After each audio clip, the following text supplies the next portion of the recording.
90% des agences oublient ce critère avant de booker un rendez-vous.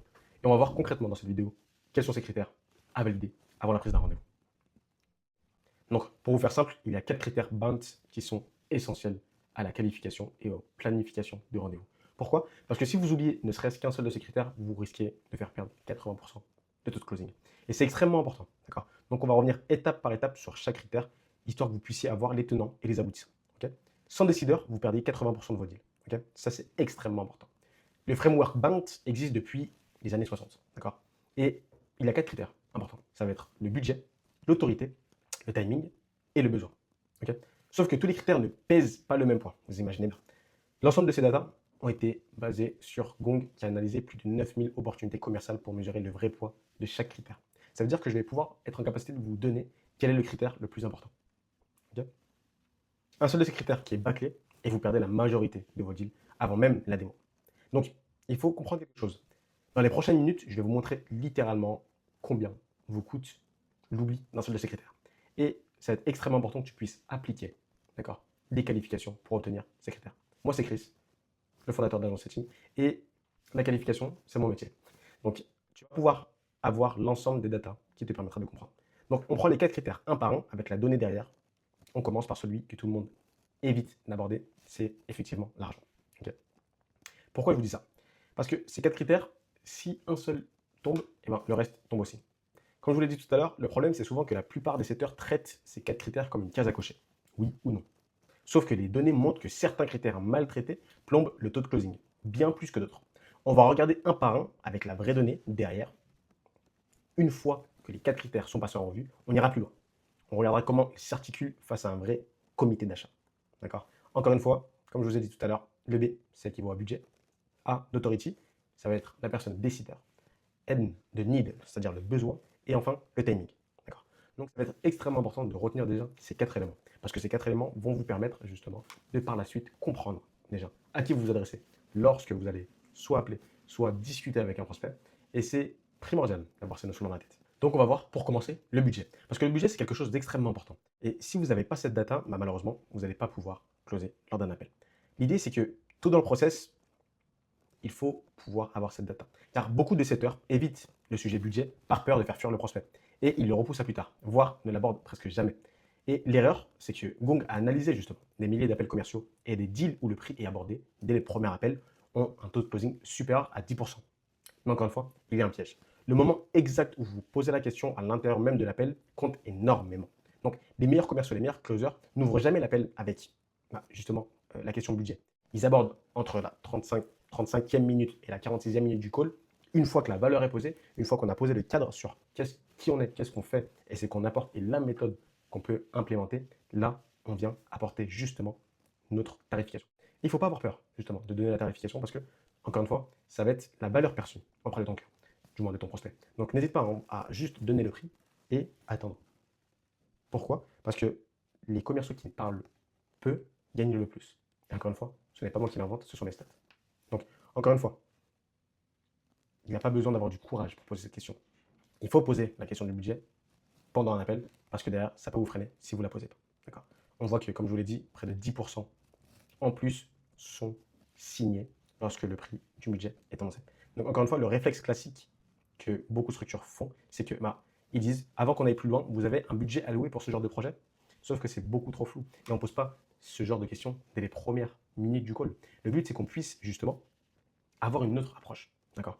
Par exemple, nous, on fait, maintenant qu'on a vu concrètement l'impact sur votre pipeline, qu'est-ce qui a été alloué en interne pour résoudre ce type de problème? Et là, en fait, vous inversez la chronologie au sein même de l'appel. C'est-à-dire que là, vous vous mettez à la place de votre prospect et vous lui dites, OK, en interne, dans votre structure, combien ça vous coûterait de dépenser tant pour résoudre tel problème? Et ça, c'est extrêmement important. Encore une fois, le budget mal placé fait perdre des points. Le critère suivant, lui, peut faire perdre le deal entier. D'accord? Donc, le critère qu'on va voir juste après est un critère qui, concrètement, va encore plus impacter la décision de est-ce qu'on signe un deal ou pas. Et je pense que vous l'avez deviné, vous savez quel est ce critère? Et bien, concrètement, ça va être le critère authority.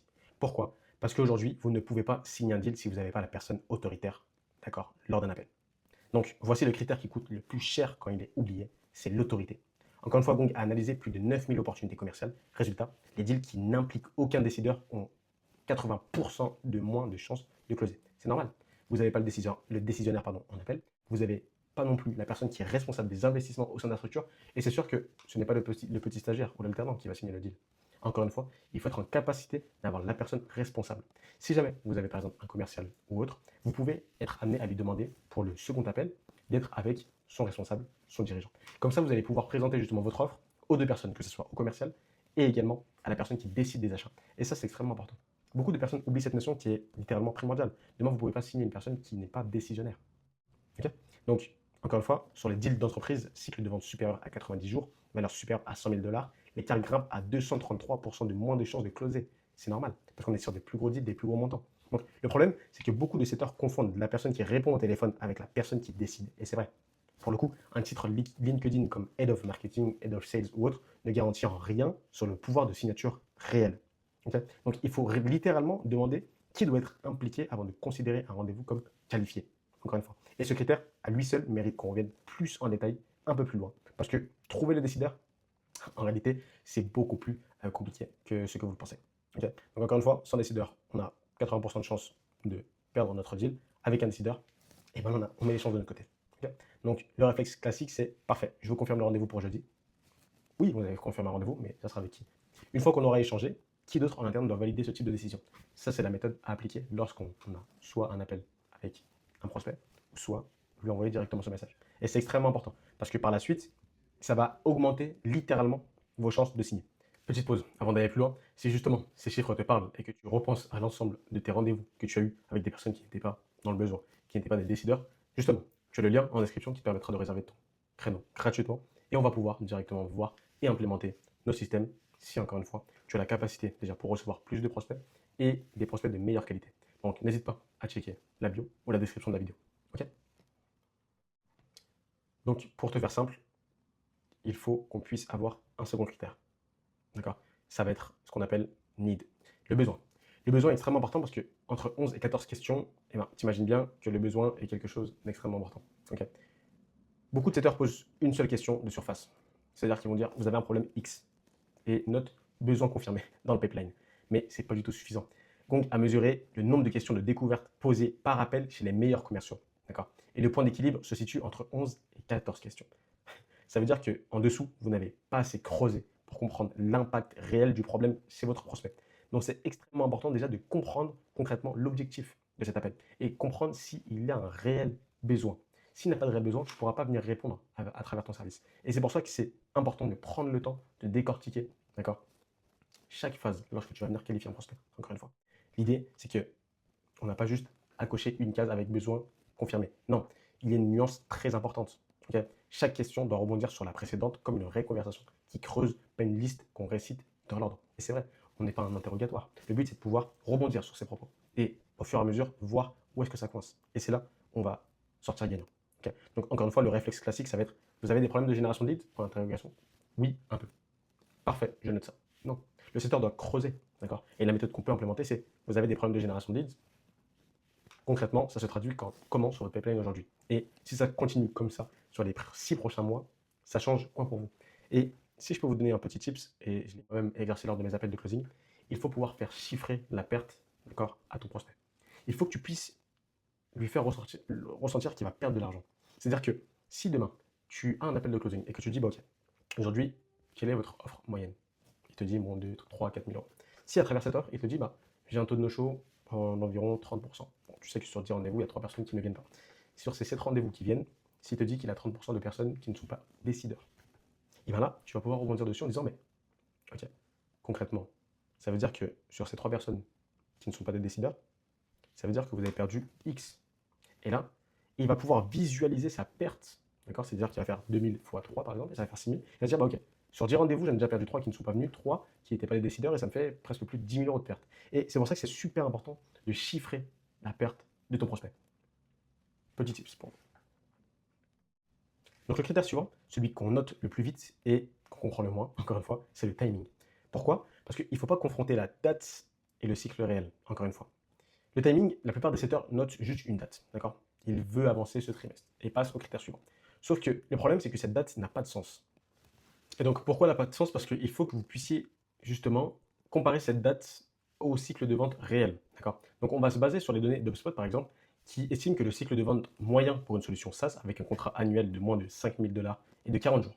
Il grimpe à 170 jours pour un contrat de plus de 100 000 $. Si un prospect justement vous dit je vais signer dans 3 semaines pour un deal qui prend normalement 170 jours dans votre secteur, ce n'est pas un signal positif. Et c'est vrai, c'est un signal d'alarme. Soit il ne connaît pas son propre process de décision en interne, soit il vous dit en fait ce que vous voulez entendre sans pour autant se positionner. Et ça, c'est problématique pour le coup. Donc encore une fois, le réflexe en général de certains sellers, ça va être vous voulez avancer quand? Le plus vite possible? Parfait, timing validé. Alors que non, il faut pouvoir justement s'adapter en fonction du marché. Sur ce type de projet, nos clients mettent en général 2 à 3 mois entre le premier échange et la signature. Ça match avec votre calendrier de décision interne. Et là, vous lui confrontez à la réalité du cycle. D'accord? Vous avez les 4 critères avec les données derrière. Reste une question qu'on a volontairement laissée de côté sur l'autorité. C'est bien beau de trouver le décideur, mais dans la vente B2B moderne, ça veut dire quoi concrètement? Et ça, on va venir l'étudier, justement. Le comité d'achat n'a jamais été une seule personne en réalité. Et pour le coup, c'est vrai, parce qu'on a dit justement tout à l'heure que 80% des chances de closing sont perdues dès lors qu'on n'a pas quelqu'un qui fait partie du pouvoir d'achat.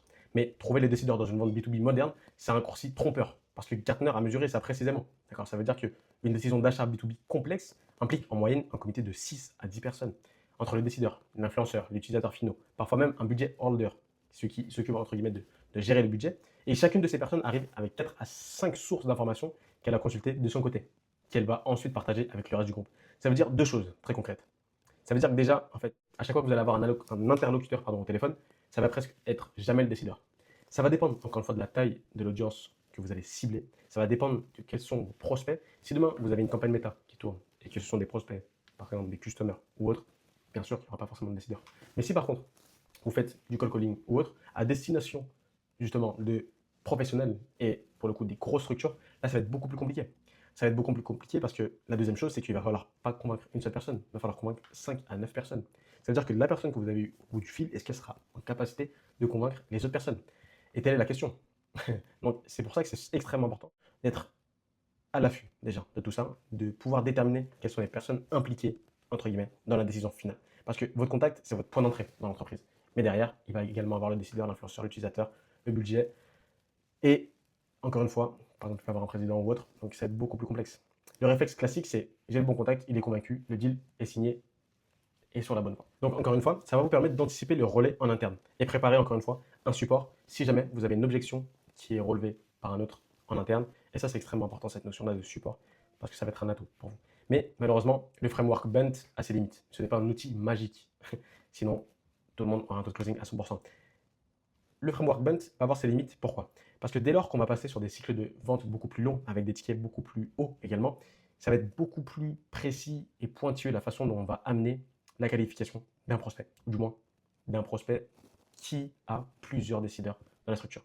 Donc je vous présente justement la méthode Meding. Pourquoi? Parce que Bent a un point faible qu'il faut connaître pour bien l'utiliser, c'est que ce framework a été conçu justement pour faciliter les cycles de vente plutôt courts, avec un produit relativement simple à expliquer. Mais si vous vendez quelque chose de complexe avec un cycle de vente long et un comité d'achat en interne avec 6 à 10 personnes, comme on vient de le voir, le framework Bent devient insuffisant. Il ne capture ni qui sera le champion en interne pour porter votre dossier, ni les critères de décision précis du comité, ni le process d'approbation. Et c'est là que le framework MEDIC prend le relais. MEDIC, pour ceux qui ne savent pas, ça veut dire M de métrique pour les objectifs chiffrés du prospect. Okay. Economic Buyer, c'est celui qui va avoir le pouvoir de signer, pas juste l'autorité perçue. Décision critériat, donc c'est les critères sur lesquels le comité va comparer les options, encore une fois. Décision process, c'est les étapes exactes pour avoir l'approbation du dossier.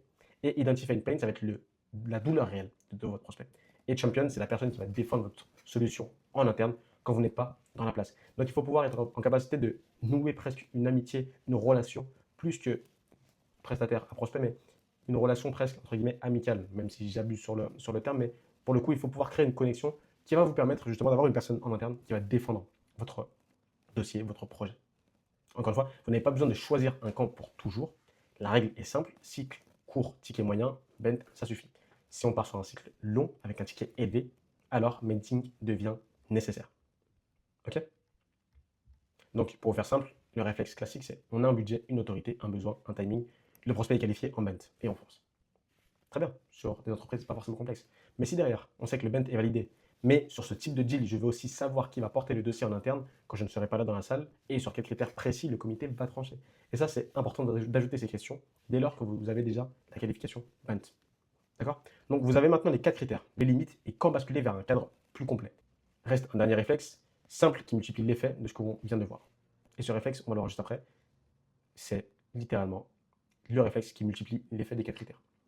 Donc, encore une fois, voici le réflexe qui rend tout ce qu'on vient de voir réellement utile. Vous pouvez avoir parfaitement traité le budget, l'autorité, le besoin et le timing, mais si vous raccrochez sans avoir acté une prochaine étape précise, une partie de ce travail de qualification part en fumée. Et c'est vrai. Ça, je le vois beaucoup avec mes équipes, pour le coup. J'ai toujours porté l'ensemble de mes appels de closing en R1, enfin, en R2. C'est-à-dire que j'ai toujours signé mes appels à partir du deuxième rendez-vous. Et c'est quelque chose que je mets instantanément dans mes équipes, c'est vous avez un prospect d'appel, avant même d'avoir terminé l'appel, vous avez déjà reconduit une nouvelle date pour répondre à ses besoins, répondre à ses questions, qui n'y pensent pas à l'heure actuelle. Et également, pouvoir être en capacité de jauger si, en termes de temporalité, c'est pas trop long. C'est extrêmement important de pouvoir déterminer une prochaine étape. Parce que ton prospect, sinon, va littéralement t'oublier et va aller chez ton concurrent. Donc, avant même la fin d'un appel, il faut qu'on puisse avoir une invitation du Google Meet qui est déjà programmée sur l'agenda de votre prospect. Et c'est extrêmement important. Si derrière, vous oubliez ça, bah, clairement, votre deal perd. Et on démontre les données Gong, elles sont claires dessus. Les deals où le commercial, justement, fixe clairement la prochaine étape en fin d'appel avec une date, et ben, directement, ça close beaucoup mieux. C'est le dernier maillon de la chaîne. Qualifié avec Bent, comprendre la réalité du comité d'achat et verrouiller avec une action concrète avant de raccrocher, eh ben, ça change toute la donne.